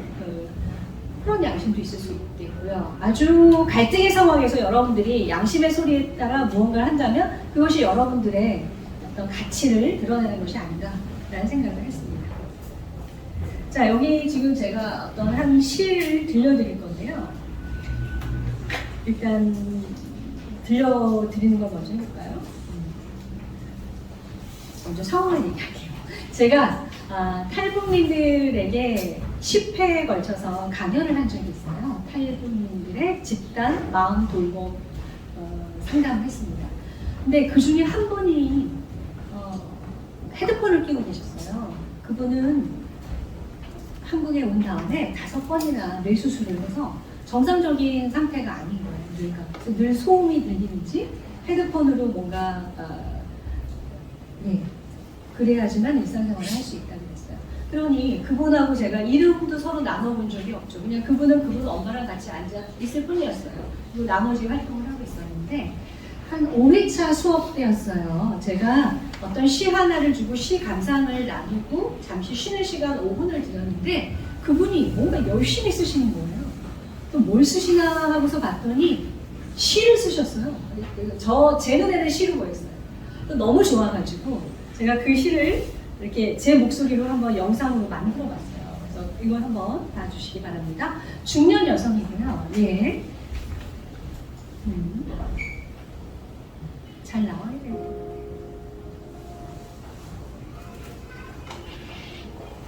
탈출 버티다 그쵸? 심장이 멎을 듯 숨이 차오르다 붕어처럼 어항을 뛰쳐나가야지 갈지 않아 갈아주지 않아 시퍼런 어항 숨막혀 못 산다 다시 한번 용기 내보자 어항 세상 그래도 죽으면 어쩔 수 없지 죽더라 이게 그분의 글이었어요. 사실 준비된 시는 아니었죠. 정말 5분 동안 주어진 시간 내에 자기 마음속에 떠오른 생각을 쓴 것 같습니다. 근데 우리는 거기서 어항이 뭔지 알 수 있겠죠. 갈아주지 않아서 숨막힌 어항. 그리고 어쨌든 죽더라도 탈출해야 된다는 건 자유를 향한 그 사람의 양심의 목소리입니다. 의미를 찾는 건 어떻게 하면 되냐고요? 양심의 소리에 귀 기울이시면 하나의 방법을 찾을 수 있습니다. 이거 말씀드렸고요. 또 하나 이제 제가 읽기 얘기했습니다. 고전이든 뭐든 좀 읽으세요. 그리고 작품 많이 감상하세요. 보고 들으세요. 이것이 음악이든 영화든 여러분들에게 뭔가 울림을 줄 겁니다. 세 번째, 양심의 소리 들으세요. 라고 했고, 이제 또 말씀드리는 거, 일기 쓰기입니다. 자, 여기 계신 선생님들 중에 나 일기 쓴다! 역시 다르십니다. 선생님들 역시 다르십니다. 예. 저도 일기 씁니다. 저 초등학교 때부터 지금까지 썼습니다. 예. 일기 쓰는 거 좋고요. 일기 안 쓰면 제정신으로 살기 힘들었을 것 같아요. 일기를 통해서 저한테 용기도 주고 뭔가 어긋난 게 있으면 바로잡으려고 노력하는 것을 꾸준히 스스로 할 수 있었던 것 같습니다. 대체로 다 일기를 쓰시기 때문에 일기의 중요성을 더 말할 필요는 없을 것 같은데 혹시 아직 쓰지 않으신 분이 있다면 자신을 가장 놀라게 한 거, 감동시킨 일, 뭐 기억하고 싶은 일 그런 거 중심으로 쓰시면 편하게 접근하실 수 있다라는 말씀 드립니다. 일기 쓰기 드렸고요. 5분 집중 글쓰기도 있어요. 이제 제가 글쓰기 치유 관련된 책을 많이 보니까 글쓰기 치유법들이 있는데 그 중에 하나가 5분이라는 시간을 정하고 그냥 쓰는 거, 멈추지 않고 쓰는 거 얘기합니다. 이거 실은 제가 학생들하고 많이 해봤거든요. 굉장히 큰 힘이 된대요. 특히 번아웃 왔을 때 뭐가 힘든지도 말하기도 힘들고 포위한 상태에서 무기력하게만 있었지만 5분 동안 글 써야 돼. 뭐든 좋아. 이렇게 강요하고 스스로 강요하고 쓰면 좋습니다. 자, 그런데 이런 글쓰기에 있어서 조건이 있어요. 평가하려 하지 말아요. 스스로 평가하려 하지 말고 그리고 이 글이 누구도 보지 않는다라는 안전함이 있어요. 그래서 정말 속에 있는 말, 꺼내기 힘든 말을 할 수 있어야 합니다. 그래서 일기 쓰기도 사실 저도 일기를 쓴 거를 누군가가 보고서 저를 비난한 적이 있어서 그 다음에 일기 쓸 때 굉장히 자유롭지 않더라고요. 지금은 비밀번호 걸고 워드나 한글 같은 걸로 쓰고 있습니다. 5분 집중 글쓰기, 내용에 대해서 평가하지 않고 무언가에 대해 자기를 토해내는 그런 심정으로 용기를 내서 쓰는 것. 이것도 의미 또는 여러분들 혹시 번아웃이나 심리적으로 어려움 겪고 있으실 때 써볼 수 있는 방법이다라고 말씀드립니다. 자, 제가 이제 마지막으로 소개하고 싶은 건 나에게 편지 쓰기입니다. 저는 편지 쓰는 거 너무 좋아요. 여러분들 편지 쓰는 거 좋아하시는 분 계십니까?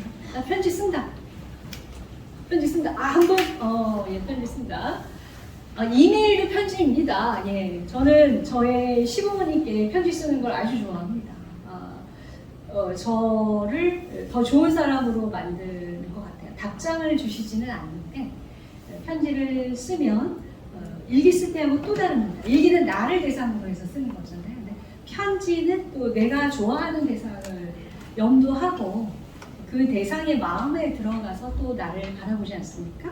그래서 참 나에게 편지 쓰기 추천하고 싶었는데요. 여기에 사실 김광석이 나에게 편지 쓰기를 한 건 아니지만 그의 노래가 하나 괜찮더라고요. 그래서 흐린 가을에 편지를 써라는 노래가 있어서 2절만 좀 들어보고 싶어서 괜찮겠습니까? 2절에 제가 하고 싶은 얘기가 하나 있더라고요. 그래서 2절 시작되는 전주부터 한번 들어보도록 하겠습니다.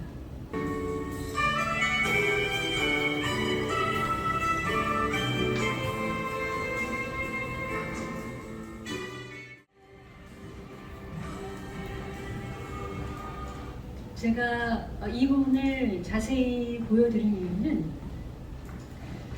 바람이 불면 나를 유혹하는 안일한 만족이라고 했잖아요. 그러니까 안일한 만족이 막연히 세상 사람들이 원하는 행복을 추구하는 그런 것이라는 의미로 이해됐어요.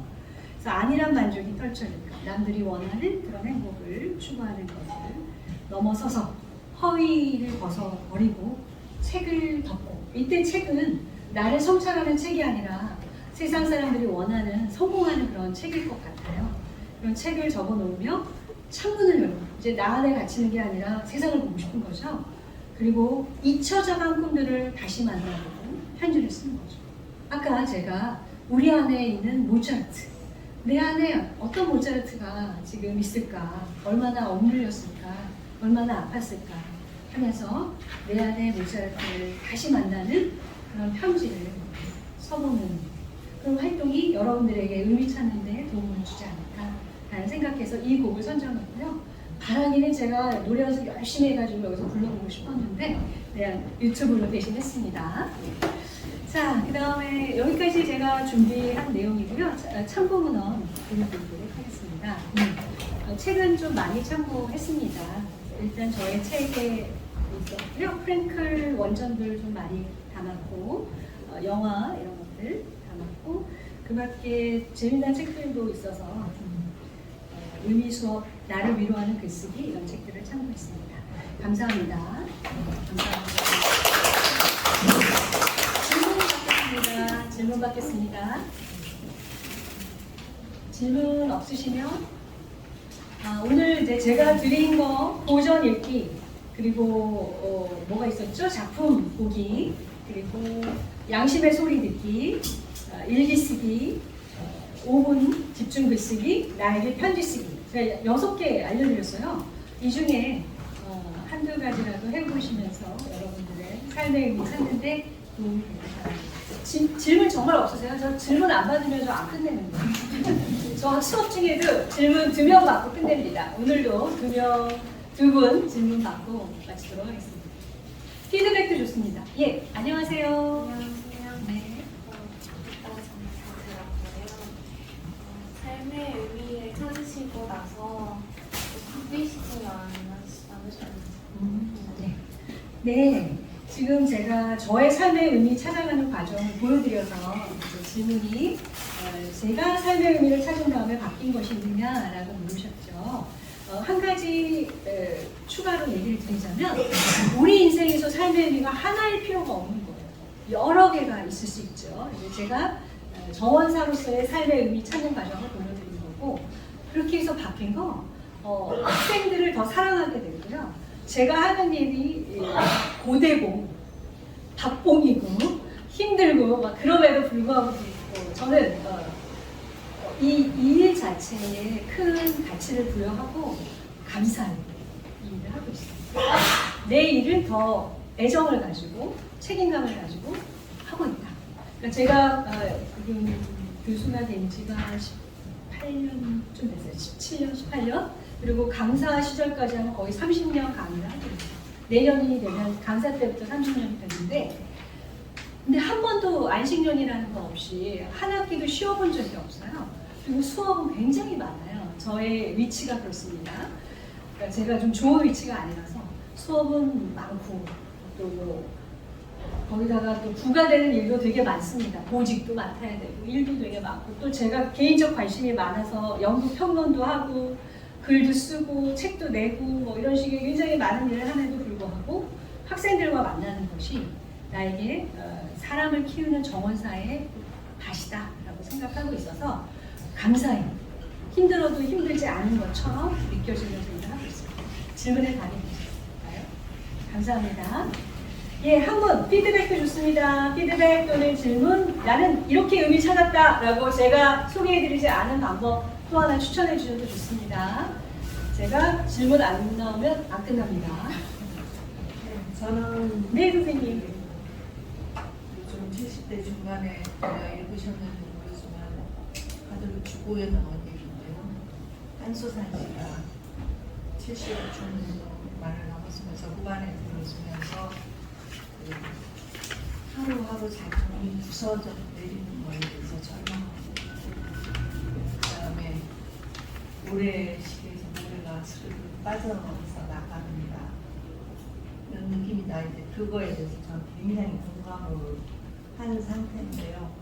이제 그분은 지금 쓰고 있는 작품을 끝내는 날까지 시간을 허락해 주시고 거기에 삶의 의미를 두고 있는데 그렇지 못한 사람은 과연 어떻게 죽음을 맞이할 것인가?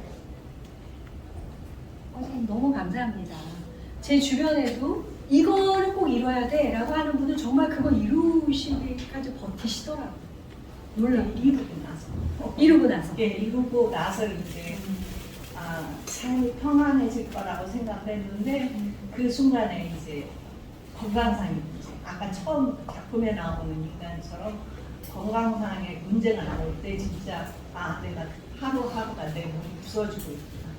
지금 죽음을 향해 가고 있구나. 그리고 더 이상 이제 아무것도 시도할 수가 없구나. 그리고 이때까지 내가 이루어왔던 거에 대해서 그 전에는 이제 그걸 느꼈지만 뭐랄까 충만함도 느끼고 행복도 느끼고 보람도 느꼈지만 이제 그런 것도 다 헛되다고 느끼는데 선생님 너무 감사합니다. 일단 태도적 가치가 필요한 상황을 보여주셨고요. 이제 그분은 이루신 것도 많으시네요. 그렇죠? 근데 이룬 다음에 이제 몸이 부서지는 일밖에 남지 않은 이 상황에서 바로 빅터 프랭클이 태도적 가치를 가지는 얘기를 하는 거죠.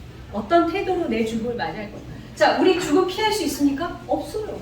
누구도 다 그렇게 모래시계에 모래가 다 빠지는 죽을 수밖에 없는 운명입니다. 그건 사실이고요. 뭘 해도 우리 재벌, 아무리 재산 많아도 죽을 수밖에 없습니다. 그렇다면 그 죽음을 어떻게 맞이할까는 나한테 있다는 거죠. 나의 태도에, 나의 자유에 있다는 거죠. 그래서 그 태도에 대해서 그래서 제가 아까 엘리자베스 퀴블러 로스가 분명한 그 아픈 가정을 다 견디고서 평화롭게 죽었다가 그 사람의 태도를 또 보여주는 것 같고요. 정말 그런 부서져 내리는 죽음을 의원이 맞이할 수 있느냐 없느냐가 우리의 수행의 결과를 보여줄 거라고 생각이 듭니다. 한 가지 제가 또 하나 말씀을 드리면 죽음 엄청 무섭죠. 저는 부모님의 임종을 다 지켰기 때문에 죽음의 과정이 얼마나 정말 잔혹하고 끔찍한지를 알고 있습니다.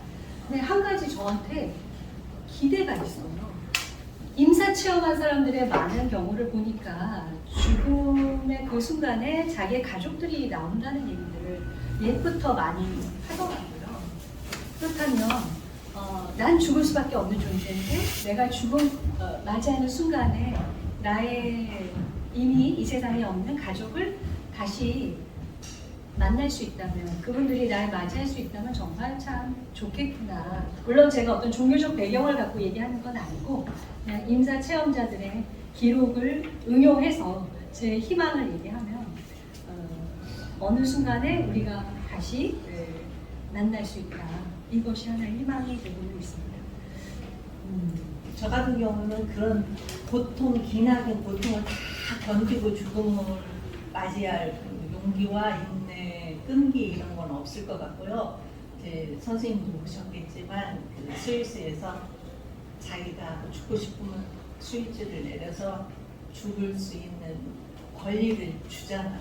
그래서 한국에서도 스위스까지 가서 이제 죽은 죽음을 맞이한 사람들이 있는데 오히려 저 같은 경우에는 그런 경우가 더 바람직하거든요. 네, 동의합니다.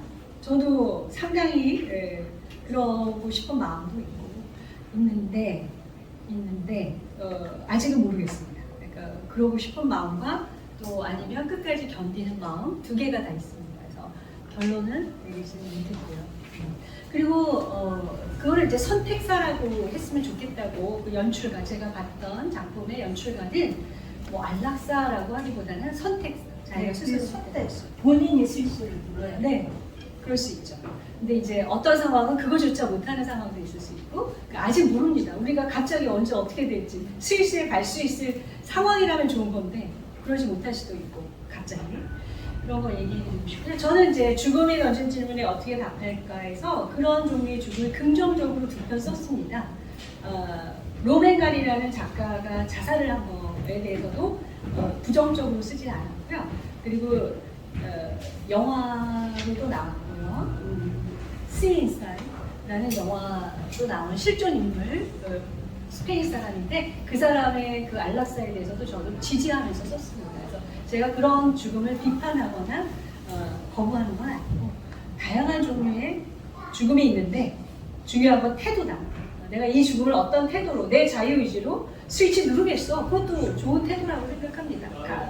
가능한 하나의 후보라고 생각합니다. 네, 감사합니다, 선생님. 선생님도 이렇게 재밌게 좋은 얘기 해주셔서 감사드리고요. 오늘 이렇게 토요일 날 삶의 길잡이를 궁금해 하시면서 와주신 선생님들 모두 정말 대단하시다라는 생각하고요. 한 가지 떠오른 말이 있네요.